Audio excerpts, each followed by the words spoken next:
Tarek, Bonjour. Julien, bonjour. Enchanté de faire votre connaissance et merci de nous avoir conviés ici pour parler de Nicky Larson et le parfum de Cupidon. Avec grand plaisir. Je voudrais savoir qu'est-ce que représente Nicky Larson pour vous deux. C'est notre jeunesse. Exactement, C'est notre enfance. toute notre enfance. C'est Dorothée. C'est notre nounou. C'est la vie. Toute la vie. Et qu'est-ce qui vous a motivé alors à vous lancer dans un projet d'une telle envergure? Bah, c'est que. C'est l'argent. Évidemment. Les filles faciles. La drogue. On est rock'n'roll. Non, c'est que Nicky Larson, c'était un manga qui était très drôle et nous, on aime bien faire des comédies. Et donc voilà pourquoi on a fait Nicky Larson, parce qu'on s'est dit qu'on allait faire une bonne grosse comédie avec ce personnage. Est-ce que vous pouvez un petit peu nous raconter alors l'histoire en quelques mots? Tu serais pas d'origine belge? Si, Ouais. je me suis grillé. Hein. Ouais, je crois, oui. Un petit peu. T'as un très joli accent. Merci. Eh ben, Nicky Larson et le parfum de Cupidon, c'est l'histoire d'un nettoyeur garde du corps qui s'appelle Nicky Larson qui va partir à la recherche du parfum de Cupidon, qui n'est autre qu'un élixir d'amour qui te rend irrésistible. Et donc, il va partir à la recherche de ce fameux parfum. Est-ce que vous pourriez un peu nous parler de vos personnages qui n'existent évidemment pas du tout dans le comics et dans le dessin animé à la base? C'est ça. Ils n'existent pas dans le manga et ce sont des créations originales des copains. Et ils m'ont bien chargé. Et ça s'appelle Je une suis très vengeance. moche. Je suis très moche dedans. Je suis très con dedans. Et je vais me venger sur le prochain. Mais le plus con dans l'histoire, c'est lui. Parce qu'en fait, il écrit lui aussi le scénario, mais lui aussi se donne un rôle de moche. Exactement. D'ailleurs, Julien, j'aurais dû vous demander de ne parler qu'en phrases toutes faites et en vieilles répliques en fait. Ah, mais je vais avoir moult difficultés afin d'atteindre ton objectif. Mais vu que c'est pas à piquer des hannetons, je vais essayer quand même de réussir cette tâche. Est-ce que tourner entre amis, c'est le plus gros kiff pour vous? Non. Non. C'est drôle le Ça- décalage. Je dis ouais, non. Si, bien sûr, c'est une chance incroyable. Déjà, de faire du cinéma, c'est incroyable. Et de le faire entre copains, c'est magique. Et on s'éclate. Et puis, on est très dur aussi entre nous. C'est-à-dire, pour le bien hein, des projets. C'est-à-dire qu'on se dit les choses très, très franchement.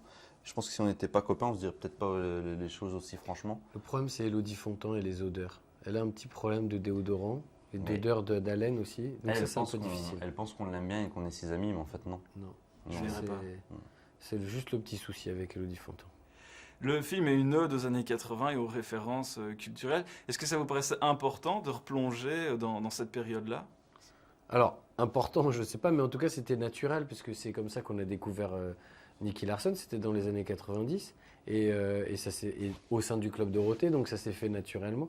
On avait envie de faire une comédie et puis de faire pas mal de clins d'œil à cette époque-là, sans pour autant que ce soit excluant pour les gens qui ne connaissent pas.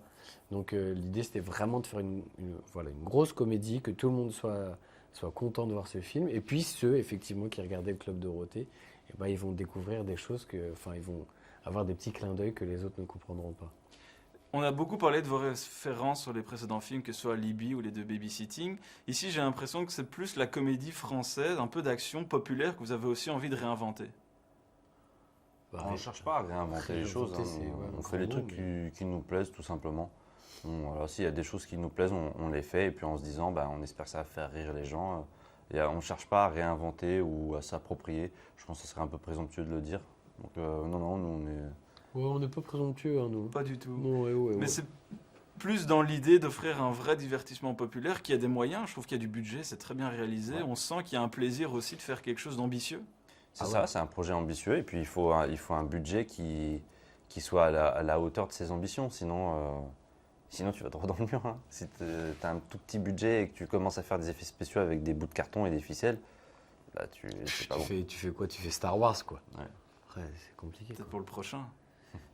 Star Wars? Ah Peut-être. ouais, ce serait marrant, ouais. Qu'est-ce qui était le plus excitant sur le tournage? Voilà, désolé, je m'adresse plus à Julien qui a quand même la chance de partager des scènes avec Pamela. Ouais. Comment c'était? Je vais pas employer le terme excitant, mais c'était vraiment très cool, ouais. Non, c'est très fun de tourner avec Pamela parce qu'elle est hyper sympa, elle est cool, elle est rigolote, et puis c'est un peu genre une idole, une bimbo qu'on a connue dans les années 90, et du coup tu te retrouves à tourner avec elle, elle te parle, elle se colle à toi, c'est assez impressionnant, mais comme elle était plutôt fun, ça s'est fait assez naturellement. Est-ce que vous avez eu peur en vous attaquant quand même à un monument qui est, je parle de Nicky Larson, qui a été vu par des centaines, des milliers sans doute de spectateurs, voilà des retours, parce que c'est toujours difficile quand on s'attaque à un monument populaire. Bah, peur, pas vraiment, parce que quand on l'a fait, on avait juste envie de s'éclater. Après, il y avait aussi toujours, et comme toujours, mais comme dans les autres films, la pression de ne pas vouloir décevoir le public. Et que ce soit un public d'aficionados ou pas, l'intérêt c'est que nous on s'éclate et qu'on essaye de faire plaisir au public, et c'est exactement la même chose sur ce film. Et pour vous, Tarek, c'était le même sentiment? Ouais, ouais, exactement. Pareil. Tout comme il a dit lui. C'est comme il l'a dit, Louis. Il y a un truc que j'ai beaucoup aimé dans le film, c'est l'univers visuel, vos looks, les personnages. Je trouve le design est vraiment super intéressant aussi. Est-ce que vous avez un mot par rapport au look, à la manière dont on vous a vêtu? Bah écoute, moi j'ai pas de mots. Hein. C'est... Toi, tu les as gardés, tes habits de tournage? Ouais, bien sûr. Ouais, Tu les mets souvent ou pas? Ouais, je les mets. Non, non, écoute, ma dégaine, elle est catastrophique.